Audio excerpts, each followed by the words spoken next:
Hello, Assalamualaikum semua. So dalam video ni saya nak tunjukkan setup paling mudah yang saya rasa newbie pun boleh pakai. Okay, newbie pun boleh pakai setup ni, dan setup ni dia nak kata banyak sangat keluar pun tidak, terlampau banyak sangat keluar pun tak, ataupun dia terlampau sikit keluar pun tak, tapi dia kerap keluar lah, setup ni kerap keluar, dan dia boleh dipakai mana-mana time frame boleh pakai mana-mana time frame. Dan saya akan explainkan lagi kelebihan time frame, kegunaan time frame lah. Contohnya kalau korang jumpa setup ni dekat L15, TP macam mana dan sebagainya kan. So saya akan explain macam mana. Dan setup ni dipanggil engulf retest So kita ada engulfing dan kita ada retest pertama, kedua dan ketiga. Yang kita akan masuk, mostly kita akan masuk yang ketiga lah. Dan saya akan tunjuk contoh live trade sekali kat korang Alright, jom kita start. Installation in progress.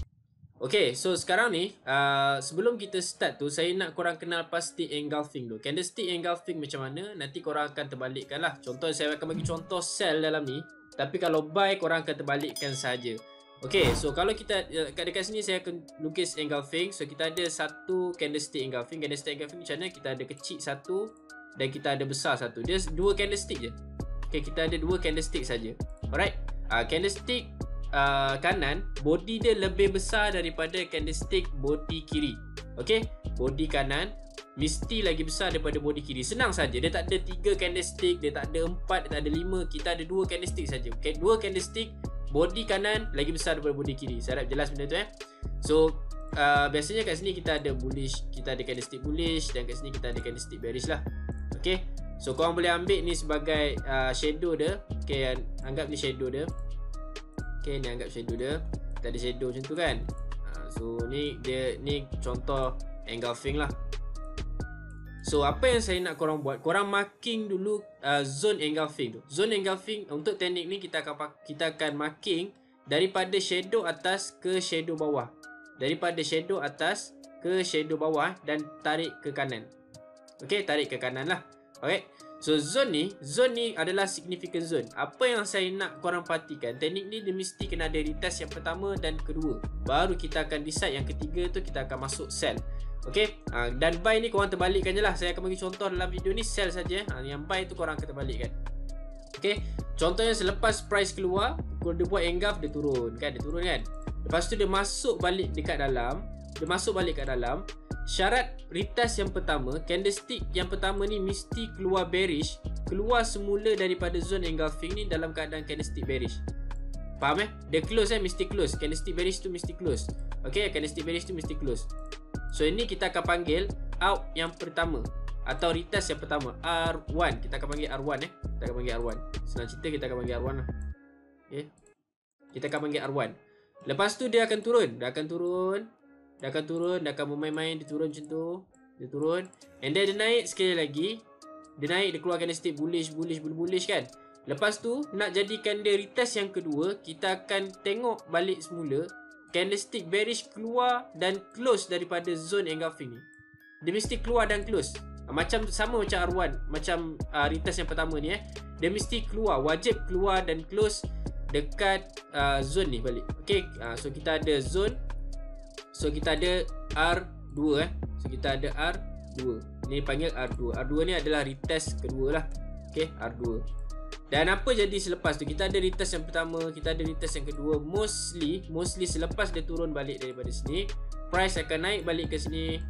Dia akan naik balik ke dalam zone, dan dia akan keluar balik candlestick. Dia akan keluar balik candlestick bearish. Sama juga macam R1 dengan R2. Ni kita akan panggil R3. Kita akan panggil retest yang ketiga. Retest yang ketiga ni kuat. Okay, kita takkan entry dekat retest yang kedua, kita takkan entry dekat retest yang pertama.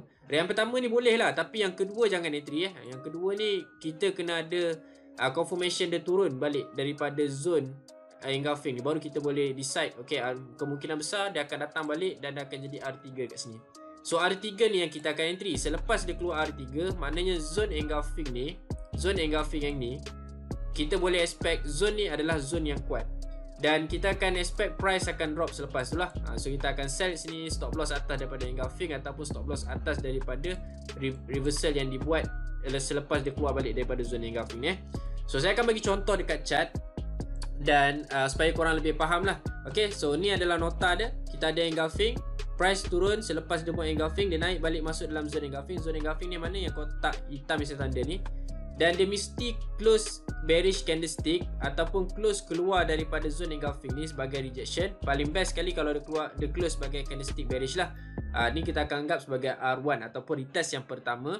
Dan dia keluar, dia turun daripada zone ni. Selepas dia keluar, dia buat retest yang pertama, dia naik balik, dia buat R2. Wajib buat R2. R2 ni adalah significant masa timing ataupun point yang penting untuk korang trade R3 ni. Kalau R2 ni tak wujud, R3 ni tak akan wujud. R2 ni, retest yang kedua ni mesti close, wajib keluar daripada zone ni dan turun dan turun. Baru kita cakap okay, R2 kita dah ada retest yang pertama, retest yang kedua, masuk je dalam zone dia turun, masuk je dalam zone dia turun. So kita tengok dua kali dia buat momentum kekuatan sell dekat engulfing ni.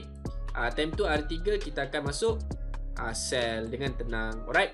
So jom kita tengok contoh dekat chart dan macam mana nak trade setup ni Jom. Okay, so dekat sini saya ada setup dekat AUD Japanese Yen. Okay, AUD Japanese Yen. Tukar dulu. So kat sini kita ada setup AUD Japanese Yen. AUD Japanese Yen saya masih lagi target sell. Okay, daripada structure ni kita nampak kat sini macam dia membuat flag. Okay. So ingat kalau kita nampak higher time frame arah sell, contohnya higher time frame kat sini saya nampak sell. Okay. Dan kita cari zone ataupun setup dekat lower time frame. Setup tu pula selari dengan higher time frame punya arah, so kita boleh hold jauh. Tapi kalau korang buka awal-awal lagi dah buka L15, lepas tu tengok cikgu ni ada engulf retest punya setup kan. Engulf retest punya setup. So kita boleh hold jauh tak? Okay. Jawapan saya senang je. Kalau selari dengan higher time frame, kita boleh hold jauh. Kalau tak selari dengan higher time frame, korang boleh cari zone yang paling hampir. Contohnya macam kat sini, kita ada zone engulfing kan. Kita boleh ambil kat situ zone tu. Okay. Okay, so dekat sini, okay, boleh tengok dekat sini Dekat sini kita ada contoh yang paling terhampir. Okay, dekat sini kita ada zone engulfing. Zone engulfing, so kita akan tanda zone engulfing. So kalau shadow bawah ni panjang sangat, dekat sini, kalau shadow ni bawah panjang sangat, kita akan tanda daripada body lah. Macam tu kita akan tanda daripada body ke shadow paling atas. So kat sini nampak ni, dia keluar candlestick shadow dia masuk ke dalam, dia keluar candlestick bearish ni R1, dia turun, dia naik ke atas, dia tak sampai, kita anggap ni sebagai R2. Dia masuk dalam zone, dia turun ke bawah, dia keluar candlestick bearish, dia turun ke bawah, dia naik ke atas. Ni R2 dan ni R3. Nampak dia masuk dalam ni, dia keluar candlestick bearish, lepas tu jadi apa? Kita pun profit lebih kurang dalam, kalau kita entry sini, stop loss atas ni 14 pip, TP kita lebih kurang dalam 25 pip. So kalau kita based on lower time frame saja, kita boleh ambil lah setup macam setup scalping macam tu kan, tak ada masalah. Okay, so dekat sini saya nak tunjuk ke korang. Okay, dekat sini dekat M15 kita ada satu setup. Kita tengok M30 ada tak? Okay, dekat M30. Okay, M30 tak ada. Okay, dekat M30 ada dekat M30 ada. So kalau tengok kat sini, kat sini kita ada satu engulfing candle. Nampak kita ada satu engulfing candle. Body kanan lagi besar daripada body kiri. Okay, body dia mesti body, bukan doji ni, bukan doji ni. Doji dia mesti tak ada body. Ini ada body lagi, ni boleh anggap sebagai engulfing. So kita tanda sebabkan shadow atas pendek, shadow bawah pendek, kita tanda daripada atas ke bawah, tarik ke kanan. Tarik ke kanan So sekarang ni kalau kita tengok dekat M30, selepas dia turun, lepas dia buat engulfing dia turun kan, dia naik ke atas, dia masuk dalam zone, dia keluarkan stick bearish tak? So ni kita anggap sebagai R1. Kita anggap sebagai R1. Ni kita hitam 24. Okay, ni kita letak sebagai R1. R1 mana retest yang pertama retest yang pertama. So ni adalah retest yang pertama. So sekarang ni price turun. Lepas dia buat retest yang pertama, dia naik sekali lagi, dia masuk dalam zone ni. Nampak dalam zone ni dia naik. Dia nampak dalam zone ni dia naik. So ni dia panggil apa? Ni dia panggil R2 lah. Selepas dia masuk dalam zone, dia keluar candlestick bearish tak? Dia keluar candlestick bearish. Dia turun daripada zone ni So ni dia panggil R2. Okay, dia panggil R2 So kita adjust lah ni. Ni panggil R2. Okay, dia panggil R2. Okay, so dia panggil R2. Lepas dia turun, dia naik sekali lagi, betul tak? Dia naik sekali lagi, dia keluar candlestick bearish sekali lagi. Ni dipanggil R3. Retest yang ketiga. Retest yang ketiga ni yang kita nak. Okay. So kita dah ada 3 kali reaction dekat dalam zone engulfing yang sama. Kita ada 3 kali reaction. So kita ada yang pertama, selepas dia buat zone engulfing kat sini, kita ada retest yang pertama, dia drop banyak. Lepas tu dia naik dalam zone, dia bagi reaction sekali lagi sell. Tapi seloknya kalau boleh dia biar dia turun lah. Yang kedua ni kalau lagi cantik dia turun sebenarnya. Dia turun, dia naik sekali lagi, macam mana yang R1 ni buat tapi kalau dia keluar, asalkan dia SOP dia mesti keluar candlestick bearish kan. Dia keluar candlestick bearish kat sini, dia turun, dia ada jarak, dia tendang daripada sini. So kita boleh anggap ni sebagai zone yang kuat lah. So dia masuk sekali lagi, dia mesti keluar candlestick bearish. Bearish candlestick body dia mesti close keluar daripada kotak kita tanda. Nampak kotak kita tanda ni kan? Dia close keluar, nampak kat sini. Dia close keluar, saya zoom sikit. Nampak ni, body ni close keluar daripada kotak yang saya tanda ni. So setup ni kita boleh pakai. So sekarang ni saya ada depo 50 USD. Okay, boleh tengok lah account ni semua, depo 50 USD. Dan kita akan masuk sell dekat AUD Japanese Yen. Kita tengok jarak dah berapa pip. Jarak dia lebih kurang dalam 20 pip. So saya boleh masuk lot besar sikit. Okay, saya akan letak stop loss atas daripada kotak. Kita akan sell. Stop loss kat mana? Stop loss atas daripada high. So saya akan letak stop loss lebih kurang dalam 20 pip, 21 pip lebih kurang. Saya loss 17 USD. TP saya akan set dekat bawah ni. Okay. Untuk TP, sebabkan arah kita study tadi dekat higher time frame kan, kita buka balik kat time frame H4. Kita tengok mana zone paling hampir. Zone yang paling hampir dekat sini, kita tengok kalau korang stop loss 20 pip, nak ambil TP 20 pip pun boleh, tak ada masalah. Okay, satu ni sebelah satu, tapi saya suka TP besar lah. Saya dekat previous low sini. Ataupun kita boleh ambil TP 50 pip lah. Kita ambil TP 50 pip Kita ambil TP 50 pip kat bawah ni. Sebab saya tak nak video ni lama. Kalau kejap lagi okey lah. Ini tadi zone lah.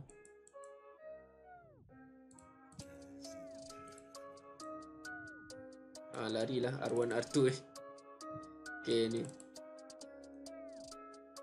Okay, korang boleh anggap lah ni saya padam lah.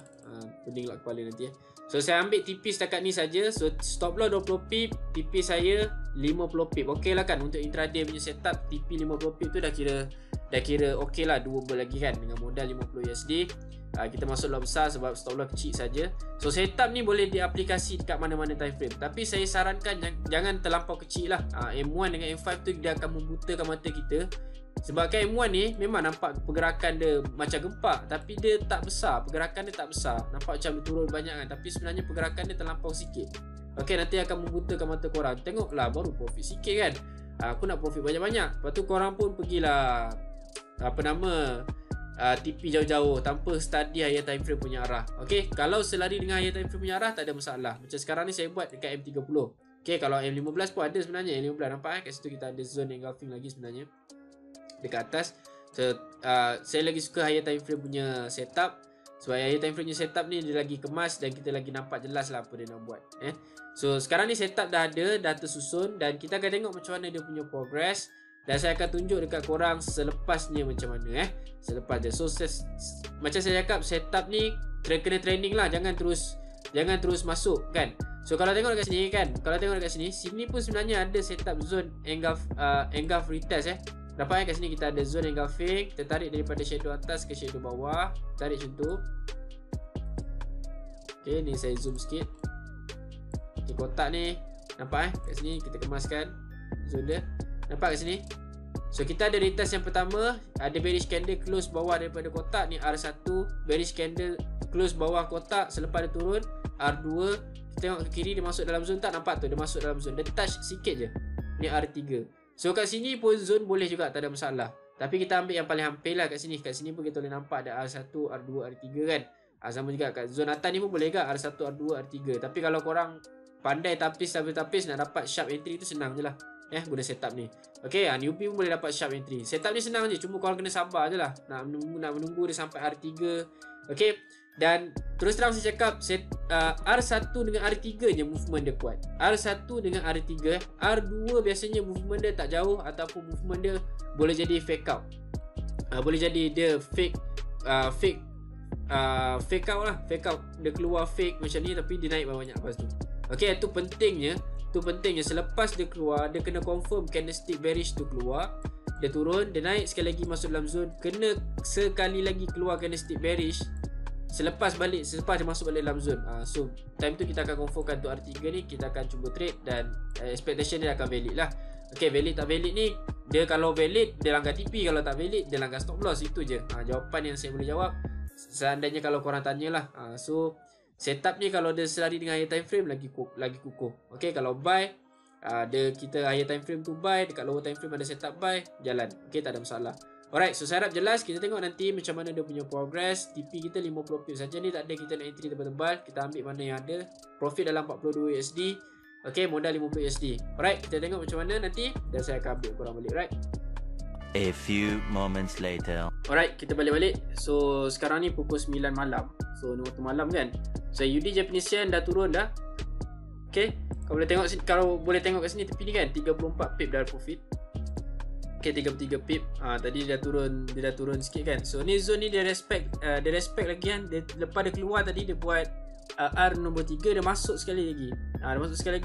Dia keluar sekali lagi. Okay, so zone ni kukuh lah maknanya. Maknanya zone ni sangat kuat, untuk dia tembus tu susah. Setiap kali dia masuk balik, dia keluar balik ke situ kan. So sekarang ni dah 30 pip. Saya tak nak close lagi sebab ada potensi untuk dia turun ke bawah tu kuat lagi.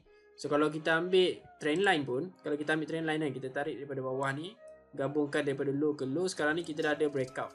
Okay, kita dah ada breakout dan ni nampak gaya macam ni nak buat reversal continuation kat sini. Kita dah buat double top. So kalau ada breakout neckline sini, ada potensi dia turun bawah lagi lah.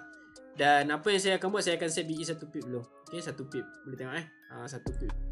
So seandainya kalau price daripada sini tiba-tiba put dan meloncat balik naik ke atas, saya tak rugi apa-apa lah. Account saya tadi 50 USD saya tertekan. Saya nak masuk dekat account lain, sell GBP Japanese Yen, masa dekat sini tadi.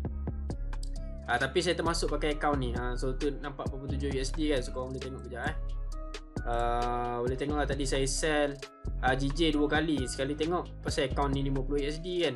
Salah masuk, so saya cut loss cepat-cepat. Sebab saya nak biarkan account ni satu entry je sepatutnya. Okay, tapi tak apalah kan. Dia tak rugi banyak pun, negatif 2 USD je. Dan kalau anda kata sama tadi yang B tadi kan, anda kata kalau ada patah balik naik ke atas, saya tak rugi apa-apa lah. Dia akan langgar stop loss dulu. Saya profit 94 sen. Okay, yang penting